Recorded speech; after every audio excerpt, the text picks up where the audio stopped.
Ambassador Vivek Katju, a pleasure to speak to you again on SNI. Tell us, what is your reading of how important, how significant, or how it matters on Sami ul-Haq's murder? It is a very significant development, Amitabh. Sami ul-Haq was not only the father of the Taliban, he had a prominent position in Pakistani religious circles and had also played a role in Pakistan's political life. So, for a person like him to be murdered within a very sort of short span that of time that the murderers obviously got from whatever is now available in the media indicates that Pakistan is in real trouble.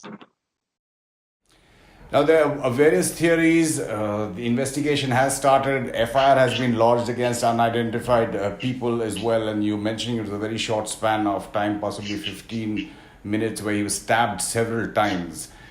He would have had many enemies, but we would be speculating till we get more facts on that. But again, just looking at the recent past, how significant has he been? He was a pre-poll ally. His party was a pre-poll ally with the PTI before the polls, and they broke away after that. And there have been links with the PTI giving his Darul Haqqani seminary $300 million. In terms of the politics of the whole situation, how do you see it?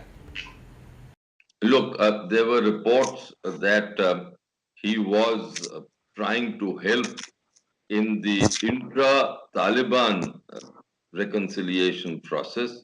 And I dare say he was also, I won't say being an intermediary, because the Pakistani army doesn't allow intermediaries, but that he had good relations with the army as well as with sections of the Taliban leadership. So that is significant in itself. But from all accounts, he was leading a somewhat semi-retired life and was looked upon as a kind of an elder, as a resource. Now, that naturally inhibits influence. It doesn't eliminate it, though. Haqqaniya is an important religious ceremony and it will remain so. And to my mind, Imran Khan and his party will try their level best to ensure that relations with Haqqaniya remain positive for them. Just broadening our talk now, since you were talking about intra-Taliban talks or reconciliation of some sort, into the larger process of the Americans, Zalmay Khalilzad having met the political appointees in Qatar as well. Reports suggesting that the Americans bypassed President Ashraf Ghani in some way as well. The whole Taliban peace and reconciliation process, where do you see that at the moment? I think the first point is that the Americans seem to be getting a bit impatient. We know that Trump, to begin with, as Trump the candidate, wasn't particularly enthused with the American presence, continuing American presence in Afghanistan.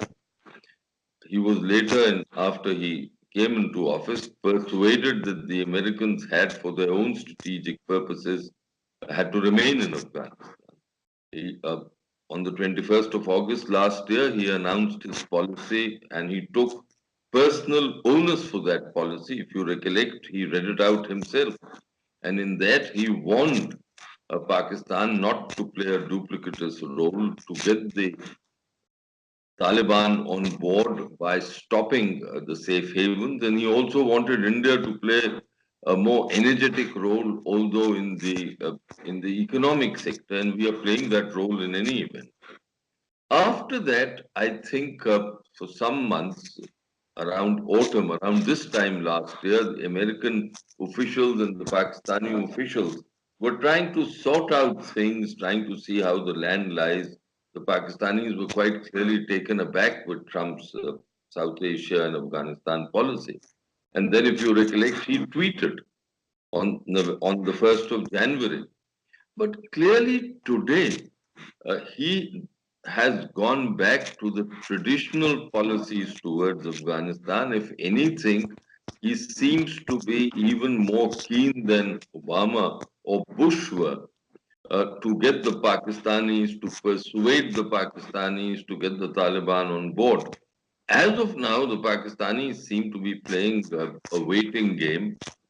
They are pressing the Taliban, but not sufficiently. And the Americans are getting impatient with all this. So there's Khalilzad trying to build his own personal contacts with the political Taliban. Now, all that is very good, but that doesn't mean that Pakistan doesn't have leverages. As long as Quetta remains an important center for the Taliban, and I don't see that going away anytime soon, as long as the Haqqani network remains strong and Pakistan's nexus with that network continues, the Pakistanis will continue to play this game with the Americans. Again, when you're talking about Pakistani links, if you just look at the statements that have come out after Sami ul-Haq's death, the Chief of Army Staff, Pakistani Chief of Army Staff condemned it. Imran Khan, the Prime Minister in China, condemned it, called for the perpetrators to be found and justice to be done. The Afghan Taliban have issued a statement condemning it. All these three are on the same side, so as to speak. Look, there is no doubt that all of them have had excellent ties with Haqqania at some stage or the other. The Taliban leadership, at least large segments of that leadership, is a product of Darul Uloom Haqqania. But there's another aspect. Pakistan is going through a particularly turbulent time. The fallout uh, of the judgment in Asia BB's case has just been contained. After all, it was only hours before Samiul Haq was murdered that an agreement between the government and the TLP, the Tehreek Labbaik Pakistan, was reached. And his last known speech, Samuel Hux, is about Asia Bibi. That's right. So, taken all this into account, first thing that the Pakistanis want is that there shouldn't be any great upsurge of violence or a concerted agitation at Samiul Haq's murder. And we'll have to wait and watch. After all, he's going to be laid to rest in a short while from now. Last report I saw was that the namaz-e-janaza was supposed to be at 3 p.m. in uh, in his hometown. So we'll just have to wait and watch how this pans out. You're talking about the Taliban peace process again, or the reconciliation or attempts, because it's still in its nascent phase, even with the Americans. Reports suggesting that the so called Moscow process is also moving forward, and some reports suggesting that the Russians had even invited 8 Afghan leaders, including President Karzai and Nur Atta, the former governor of Balkh, for the talks in Moscow with the Taliban, and they had accepted. And this is not, when it's not even been made official as yet, and the Afghan government, like last time, has not acceded to any dates to attend in Moscow. I don't think it's a particularly sound approach to ask Afghan notables to attend bypassing the government. Because after all, peace will have to be made between the Taliban, if that is the approach, between the Taliban and the Afghan government. It cannot be made by notables in the Afghan government. A track two process is one thing, but if it's a track one process, the Afghan government cannot be overlooked. Talking about the Afghan government not being overlooked, the ceasefire during an Eid, the Ramzan time, had seen a lot of success with Taliban fighters even entering into villages, being welcomed. That hasn't been duplicated as yet. But President Ghani again has gone on record, and you would remember that famous phrase that the Taliban used against the Americans, that you may have the watch on your hand, but we have the time. What is going to push the Afghan Taliban to talks? Because the latest reports again suggest that a majority of the Afghan population is in areas which are not controlled by the government. Look, there are two things there. And I think there are gaps in everyone's information. The first is to what extent are the Taliban ideologically committed to reconciliation? And to what extent are they unified? Are there any That's divisions? right. That's right. Even if we assume that Hebatullah at the moment controls the major portion of the Taliban, but there's a new element there. Baradar has been released. We don't know what role Baradar will play, what kind of influence he can bring to bear. In fact, he's issued an audio statement in which it seems like he's indicating that he will go back into the movement in some kind of a leadership form. So we really don't know what that is. Well, I'm sure he would like to do so, Amitabh. The question is to what extent will the leadership, is there a leadership slot available for him? Nature abhors a vacuum, as we know, and in politics, uh, all slots are filled fairly rapidly. So that is one thing. So we really don't know what is truly happening within the Taliban. Everyone has estimates. Perhaps the people who know best are the Pakistanis, and they are not letting on. Again, you have been a proponent that in any kind of talks, multilateral even if it's in the Moscow process, but if the Afghan government is present as well, that India should accept any invitation to sit across with the Taliban or possibly even have its own way of talking to the Taliban separately. Look, I believe that the diplomatic game in Afghanistan requires that a country like India keeps in touch with all parties. Uh, and the Taliban is a party, whether we like it or not. Now, what I'm advocating doesn't mean I'm endorsing what the Taliban stand for. They're two very different things. What I'm suggesting is that we need to have contacts, just as all countries are having contacts with the Taliban. Uh, we can't keep ourselves out of this process for some ideological reasons.